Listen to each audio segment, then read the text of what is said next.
Hola, buenos días. Hoy estamos con Rosita.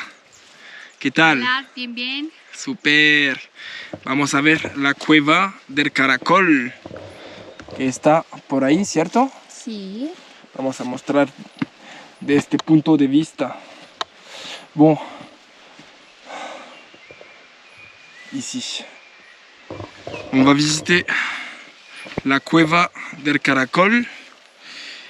¿Y qué puedes contarnos sobre esta cueva? Bueno, esta cueva es una de las más antiguas que hemos conocido acá en El Peñón. Aproximadamente lleva miles de años esta caverna. Wow, Acá es una cueva porque no tiene salida. ok. Y encontramos los peces ciegos y la cascada dentro de esta cueva. Ok, chévere, chévere. ¿Es la más antigua? Sí, es una de las más antiguas. Ah, ok. Donc c'est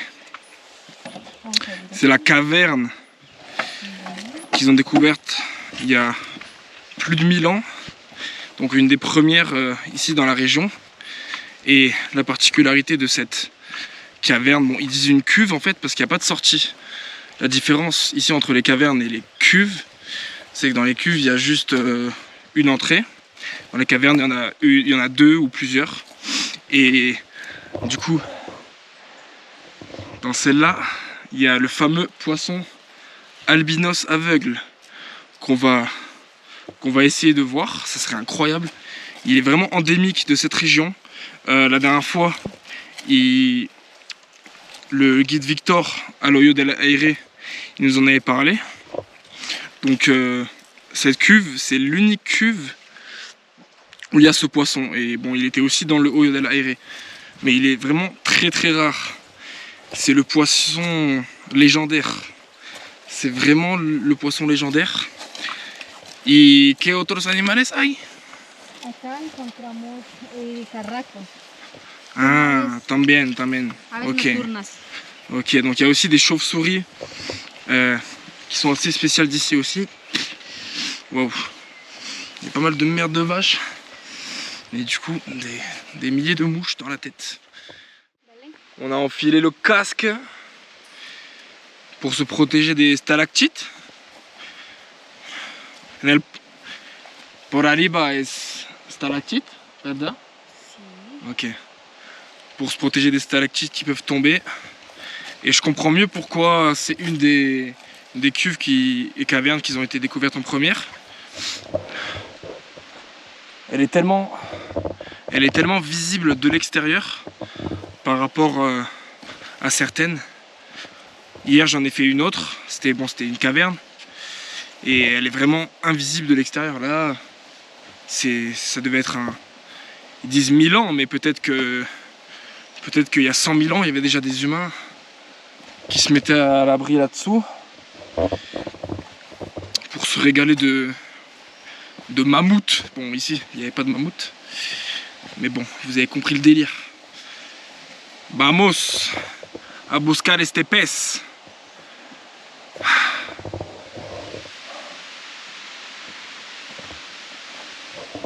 Allez. Il y a una cascada también. Est-ce que lo has dicho? Il y a aussi une cascade à l'intérieur de la cuve. C'est quelque chose de dingue. On va aller découvrir ça. Bon, la fameuse guide, elle est repassée devant. J'étais un petit peu en train de lui voler la vedette, ça lui a pas trop plu. Donc voilà. J'ai aussi remis les lunettes de vue, parce que sinon on voit pas grand chose. Que increíble. Que increíble, en serio. Muchas gracias para llevarme aquí. Qué privilegio estar contigo. Wow. Qué especial. Qué lugar especial. Una cascada adentro de una cueva. Solamente es aquí también. Ok. Quiero saber. Ah, la luz. Bon, elle va sortir la lumière. Et je vais lui demander si c'est la seule cuve ou caverne où il y a une cascade, parce que c'est juste dingue quoi. Comment il y a une cascade? Comment il y a une cascade à l'intérieur d'une caverne? C'est n'importe quoi. Es la única cueva o caverna donde hay una cascada? Cueva, la única cueva acá. La única. Waouh. Waouh, c'est dingue. La cueva del caracol. Waouh, si vous venez ici, vous pouvez pas rater cet endroit. C'est impossible. Il y a le poisson légendaire. Et c'est la seule cuve ou caverne où il y a une cascade à l'intérieur. C'est dingue. Bon. Pásame tu casco, Teo. Que juiciosa.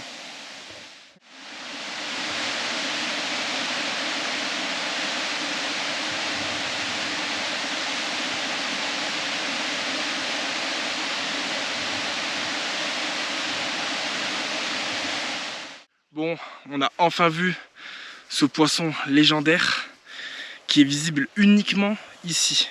Cueva del Caracol.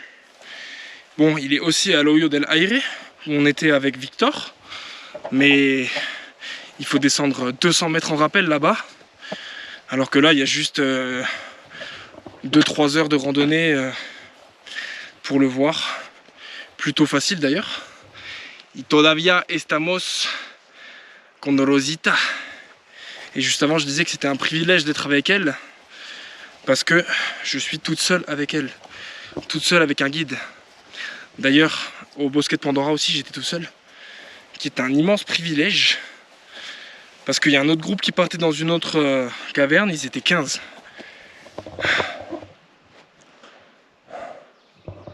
Pourquoi se retrouver dans un endroit comme celui-ci et finir avec un groupe de 15 rigolos?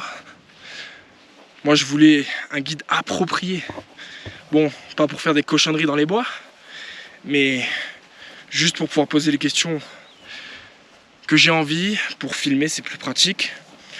Et aussi au niveau du prix, elle est indépendante.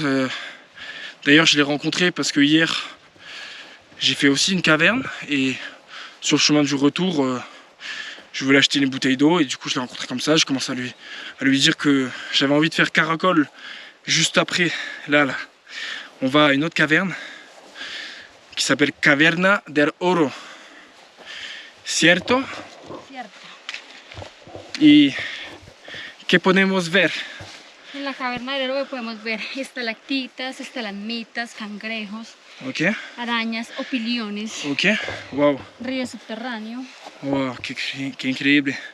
Bon, du coup, hier, quand je suis parti acheter la bouteille d'eau, je lui ai parlé et il y avait sa fille aussi. Et moi, je lui ai dit, je voulais faire un caracol. Ils m'ont dit, ouais, mais dans la caverna del Oro, il y a des araignées, il y a des crabes. Je dis, mais en fait, vous m'avez vendu le truc en une seconde, quoi. Sa fille de 7 ans, elle est meilleure vendeuse que 99% des vendeuses à Zara, quoi. Dingue. Du coup, ils m'ont vendu la caverne. Moi, j'aurais dit, c'est bon, je fais les deux. Mais les deux avant midi. Et du coup, ce que aucun guide ne propose. Ça, ce qu'on va faire avant midi, c'est ce que les gens font dans la journée. Donc, parce que moi, l'après-midi, j'ai d'autres plans. J'ai pas envie d'être enfermé dans des cavernes toute la journée. On va aller faire un mirador dans une forêt et je vais y aller tout seul. Parce que ici, il n'y a réellement pas le choix en fait d'être avec un guide parce que c'est impossible de trouver le chemin jusqu'à la caverne, enfin jusqu'à la cuve sans guide, c'est impossible. Je lui ai dit, moi d'habitude je me débrouille toujours tout seul pour trouver les chemins. Mais là par exemple, essayer de me dire où est le chemin pour aller à la cuve. Impossible. À moins que tu tournes en rond pendant 6 heures, mais c'est pas le but. Donc cet après-midi, on va se faire un truc tout seul. Vamos. Là on va à la Caverna del Oro. On va essayer de filmer des araignées. Tout ce qu'il y a à filmer là-bas, on va le filmer. C'est dingue, cet endroit est dingue. El Peñón Santander. Après avoir pris un bon café chez Rosita, sur le chemin, de la Caverna del Oro. D'après elle, une des plus belles au monde. On va lui demander tout ça. Le chemin pour rentrer.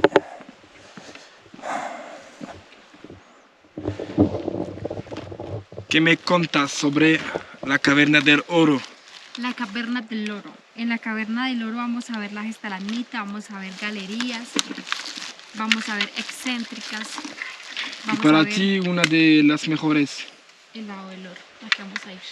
mejores que has visto en tu vida. De cavernas. Sí, Esta. esta la mejor. Sí, para mí personalmente es la Para mejor. ti, la mejor. Ok. Pour elle, la plus belle au monde. Del mundo, pero no has hecho tanto. Decimos de Santander. E inclusive esta caverna, según los geólogos y los estudios que lo han hecho, es una de las cavernas más bonitas del mundo. Ok. Ni siquiera de Colombia, sino del mundo. Y estamos también con la hermana de Rosita. Ah, ¿cómo están? Angélica. Donc d'après elle, la plus belle qu'elle a faite, bon ici à Santander, stalactites, araignées, crabes, voilà, donc il y a plein d'espèces plutôt endémiques de la région qu'on va découvrir, ça va être dingue. C'est bon, on est riche. On est riche. On a trouvé un filon. On a trouvé un filon d'or. Qu'est-ce? Es una alga y una bacteria y las brisas del río subterráneo que se pegan y forman este color amarillo. Ok. Estas son las estalactitas. Waouh, c'est incroyable. Toda esta estalactita se Es formó minéral. por una gotita como Es esta. minéral. Por ahí. Donc ça, c'est une algue et qui a une couleur dorée. Et là, il y a une couleur dorée aussi, mais cette fois-ci, c'est des minéraux. Donc c'est pour ça qu'on l'appelle la Caverna del Oro. Por eso, ¿cierto? Sí, pero eso se llama la cueva. Super chévere. Super Por el chévere. brillo que- Wow. Y esta que va hacia arriba, esta es la estalagmita. Sí, claro. Y se unió con la estalactita y formó una columna. La columna. Ces fameuses colonnes. Waouh. Toujours dans cette fameuse caverne.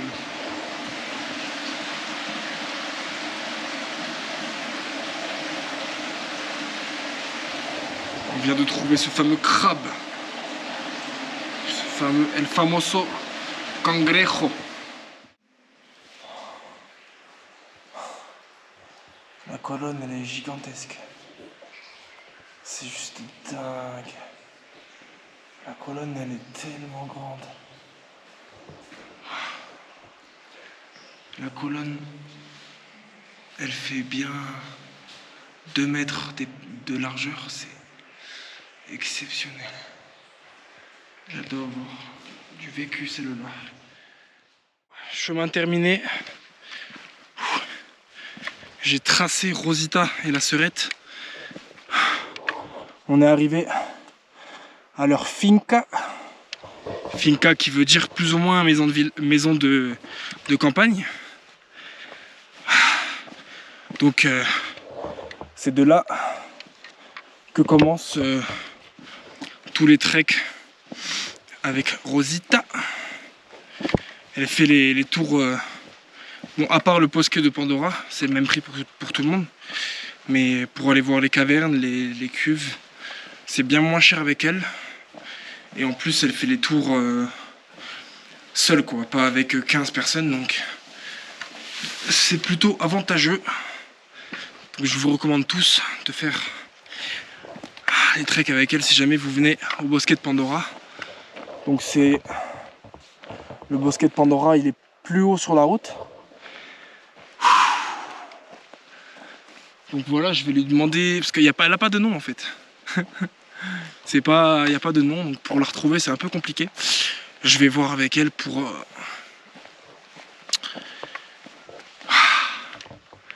faire en sorte que vous puissiez vous aussi faire le tour avec elle. Les tours, parce qu'il y en a vraiment plusieurs quoi. Voilà la petite route. Là-bas, il y a le bosquet. Là-bas, il y a le village El Peñón. Et sa finca, c'est ici. Tac. De retour à Vélez. Du coup, hier,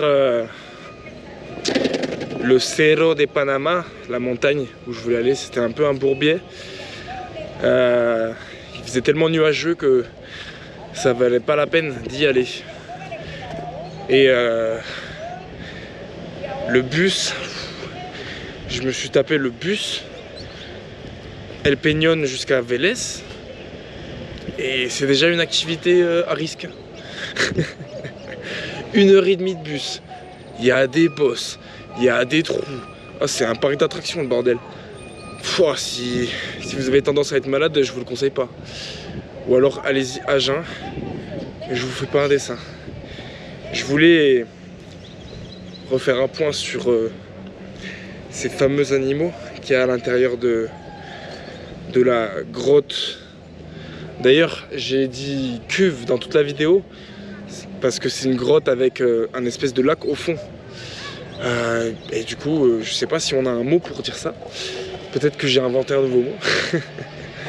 Mais bref. J'ai vu aussi une espèce d'araignée qui n'est pas une araignée.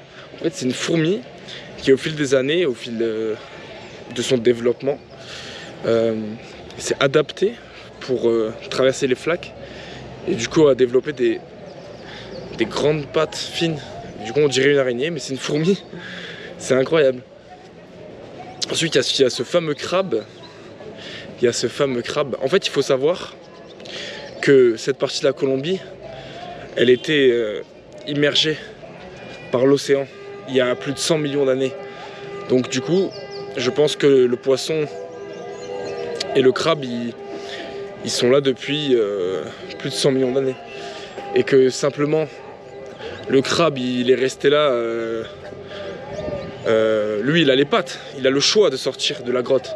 Mais il ne le fait pas. Parce qu'il sait qu'il va se faire détruire par les vautours. Mais le poisson, de base, ça devait être juste un poisson classique.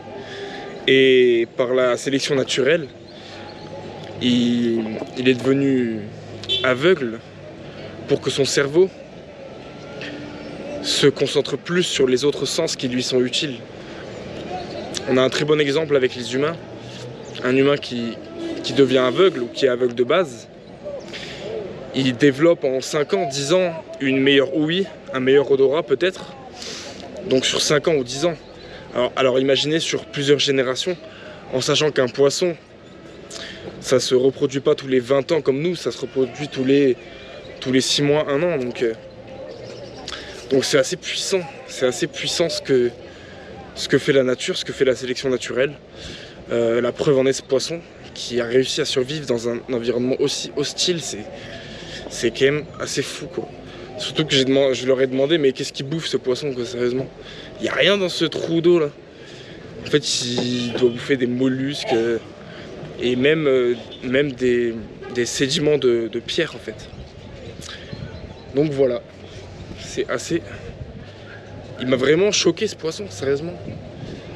Et nous aussi on a un poisson aveugle en France, enfin en Europe, le silure. Et lui il a un sens, il a un sens en plus, c'est ses moustaches. Et il est aveugle parce que bon, il vit dans des eaux tellement troubles que ça lui sert pas à grand chose de voir quoi. Donc c'est un peu un mini silure albinos au final. Mais bon, lui il a pas des moustaches pour le coup. Il a juste des sens dans le crâne en plus. Bon, j'espère que vous avez kiffé la vidéo. Voilà. J'espère que vous avez kiffé. Hasta luego. Nous voici dans l'hôtel miteux. Et oui. Et on est bien ici, je te le dis. Hein. Ce que je dis, ça fait un bruit de table. C'est une table, le bordel.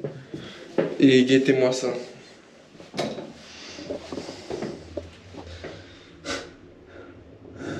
Ils ont un système pour chauffer l'eau avec des câbles. Vraiment, j'ai cru que j'allais faire une Claude François, quoi.